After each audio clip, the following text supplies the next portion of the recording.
سلام تعني هبلي كورات فتوات تخطاتلتي مدف سبوين تامس لمون كم تلمود نز ساعة الزحرنا يوم حصرتن وانا نزلنا مزينات حزنا لكم مسئنا لنا نسنا مكتالكم نعدم فلما كان عندنا تطم نباهم كنبل بورد مرزا إثيوبيا دحر شعات ورحي هاجراوي مرزا كايد كمزو سنة داتجلس أيركب أزيم مسود بحو حتى تحيزو كالي كبيد وتحيزو كالكلي يركب بزرسر كالملكة وينام أي تجيت هتشوردا مسمم لاست مزابلتي حادقين نزيت بحال من قصاص مجمارو تجلسو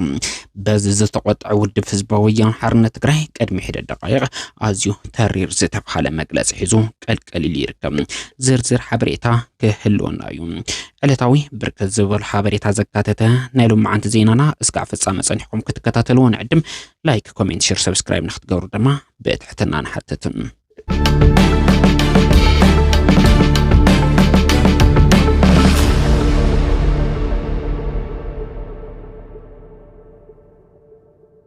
بالعلي 37 مليون بر وصاز تعدقو حاجز مغبي نزتسقمو نبرتي تمزابلتي كتم عدقرات حاجز تغيرو امانيل بابتيست بيت كريستيانن نيلمعت تكالن مس كوبريشن انترناشنال ايثيوبيا بمتحبر بالعلي 37 مليون بر وصاي نصقمات نبرتي تمزابلتن كتم عدقرات حاجز مغبي غيرو تز تغبرنا مغبي حاجز ن 15330 صقمات وغنات كتم عدقرات تربحت كم زغبره حلافي زفر قطبا تا كتما زخونا ايت اسملاش كيدانو اغنزيبوم يم كايد صراحه امانيل بابتيست بيت كريستيان يلمعت كال زخونا ايت ازماچ عالمايون اكايد صراحه چنفر تግራይ ايت مدحاني يحلفهم مس مداركت اكلات بمتحبار زتغبر حاجز ناي كلته ورحي كم زخونا تطناخيرو كم زقصلون ارغاغيصوم لو كنتيبا كتما عدغرات ايت رዳኢ ገብርሄር بوغنم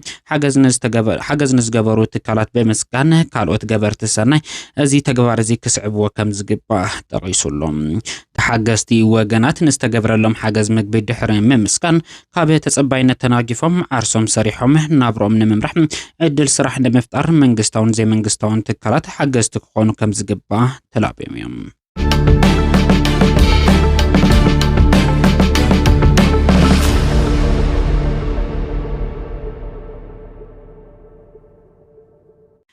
ብሔራዊ ቦርድ መረጻ ኢትዮጵያ ድሕር 7 ወርሒ ንዝግበር መረጻ ናይ ግዜ ሰለዳ ከም ዘውፅእ እንዳተገለጸ ይርከብ ንውድብ ህዝባዊ ወያነ ሓርነት ትግራይ ሕጋዊ ኣፍልጦ ዝሃበ ቦርድ መረጻ ኢትዮጵያ ድሕር 7 ወርሒ መረጻ ናይ ምክያር ትልሚ ከም ዝሓዘ እዩ ዝተገለጸ እዚ መረጻ ድማ ኣብ ትግራይ በየናይ መልክዕ ክትግበር ከም ዝኽእል ሕዚ ኣዘራራብ ጉዳይ ኮይኑ ንኽመጽእ ከይድሎ ብፍላይ ውድብ ሕወሓት ኣብ ዘይብሉ ኣብ ትግራይ በየናይ መንገዲ መረጻ ከካየድ ዝብል ሕቶ علو بركز زبول أكلاتم از قداي زي داغم أمانغو تغرين إثيوبيان كالي جيجت كيولد سقات فتيرو يركم قدم كبل آبي شارشاي زور حقراو مرسا إثيوبيا أمانغو حوحاتن بلسقنان بزتفتر زي مردم آبي تغري بيناو مرسا كم زتخينا زذكريوم كم ذكر قدم منستر دكتور أبي أحمد زمرحو سرعات بلسقنا نشارشاي زور حقراو مرسا بكورونا مكنيات نحد عامتنا حوز نبر انتخون كنا واحد زي فقد ود حزبا ويانا حرن تግራይ ድማ ናይ ባዕሉ ቦርድ መረጻ ኣብ ክልል ብምጥያሽም መረጻ ኣካይዱ መንባሩ ዝዝከር እዩ በዚ ምክንያት እውን በርከት ዝበሉ ተንተንቲ ሻድሻይ ዙር ሃገራዊ መረጻ ኢትዮጵያ መንቀል ኩናት ትግራይ ገይሮም ክወስድዎ ተራእዮም እዮም እዚ ከምዚ ኢሉ እንዳሃለው ወይ ድማ እዚ ምስ መረጻ ተታሒዙ ኣብ መንጎ ፌደራልን ውድብ ህዝባዊ ወያነ ሓርነት ትግራይ ካሊ ከቢድ ወጥር ክወልድ ዝኽእል ሓደገኛ መንቀሳቐስ እንዳተራእየ ዝርከብ ምዝ ጉዳይ ተታሒዙ ቦርድ መረጻ ኢትዮጵያ ቅድሚ ሂደት መዓልታት مساب إثيوبيا زنقصاصو بوليتيكان ودبات مسجز سليدا أتحيزو كمكر زسان حنتخون أب إثيوبيا زنقصاصو زبزحو تقاومت بوليتيكان ودبات دما أب إثيوبيا مزلو كنت تتحيزو مرسا ككايد يبولون زبل تقاومو أكايد منبارم تذكريون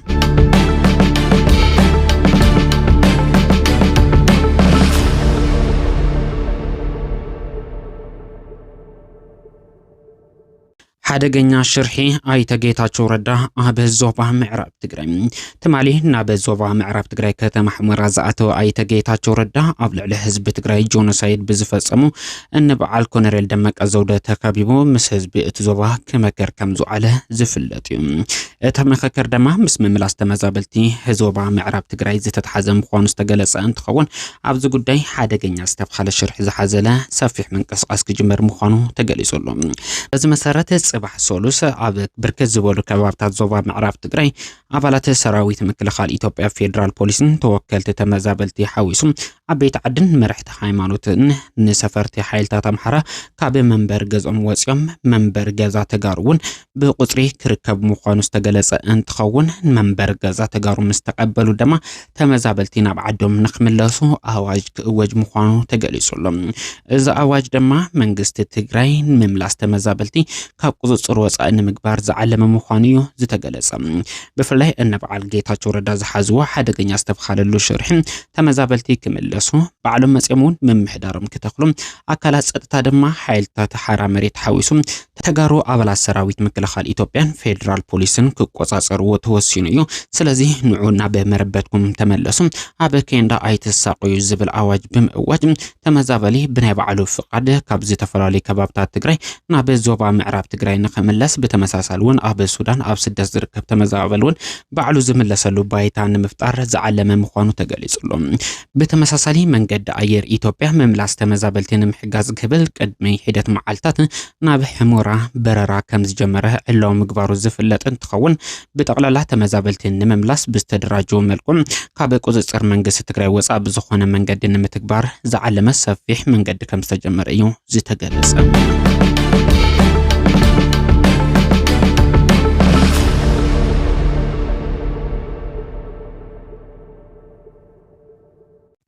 ጉዳይ ምምላስ ተመዛበልቲ ትካላዊ መስርሕ ሒዙ ብመሰረተ ስምምዕነት ክፍጸም ውድብ ህዝባዊ ወያነ ሓርነት ትግራይ ኣተሓሳሲቡ። መንግስቲ ኢትዮጵያ ብዛእተወ ውዕሊ መሰረት ወረርቲ ከምኡውን ኣባይቲ ህዝብና ሴሮም ዝኣተው ሰፈርቲ ካብ መሬት ትግራይ ብምውፃእ ጉዳይ ምምላስ ተመዛበልቲ ትካላዊ መስርሕ ሒዙ ብመሰረተ ስምምዕነት ክፍጸም ግቡእ ክዋጻእ ይግባእ ክብል ውድብ ህወሓት ኣብ ሰሙናዊ መልእኽቱ ጠቒሱሎም። ውድብ ህወሓት ብዋጋ ሞትን ስቃይን ህዝቢ ትግራይ ዝፍጸም ፖለቲካዊ ሸፈጥ የብቅም ስምምዕነት ፕሪቶሪያ ይተግበር ኣብ ዝብል ኣብ ዝሕለፎ ትርር ዝበለ መልእኽቲ ህዝቢ ዞባ ምዕራብ ትግራይ ብሰንኪ መረበቱ ብሓይሊ ጎቢጦም ዝሓዙ ወረርቲ ሓይልታት ን5 ዓመታት ኣብ ቀዳድ ኬንዳ ኮይኑ መዓልታዊ ሞትን ስቃይን የተኣናግደሎ ዝበለ ውድብ ህዝባዊ ወያነ ሓርነት ትግራይ ጆኖሳይዳዊ ኩናት ጠጠው ክብል ዝተመዛበለን ዝተሰደደን ህዝብና ናብ መረበቱ ክምለስ ዝተፈረመ ስምምዕነት ፕሪቶሪያ ብሰንኪ ኣባይ መርገጺ መንግስቲ ኢትዮጵያ ክፍጸም ኣይከኣልን ክብል እቲ ውድብ ከሲሱሎም። ህዝቢ ትግራይ መንግስቲ ኢትዮጵያ ንዝኣተወ ስምምዕነት ክትግበር ሰላሕታዊ ጆኖሳይድ ከብቅም ወረርቲ ሓይልታት ክወጹ ውሕስኑ ተሓልዩ ናብ መረበቱ ክምለስ ኣብ ሞትን ስቃይን ኮይኑ እውን እንተኾነ ብትዕግስቲ ወግሕ ጸብሐ ይሓትትሎም። እንተኾነ ግን መንግስቲ ኢትዮጵያ ስምምዕነት ፕሪቶሪያ ካብ ዝፍርም ሳልሳይ ዓመት ኣብ ዝሓዘሉ እዋን ኮይኑ እውን እንተኾነ ብሞትን ስቃይን ህዝብና ፖለቲካዊ ሸጥር ኣብ ምስራሕ ተጸሚዱ ይርከብ ክብል ውድብ ህወሓት ብትሪ ይወቅስ።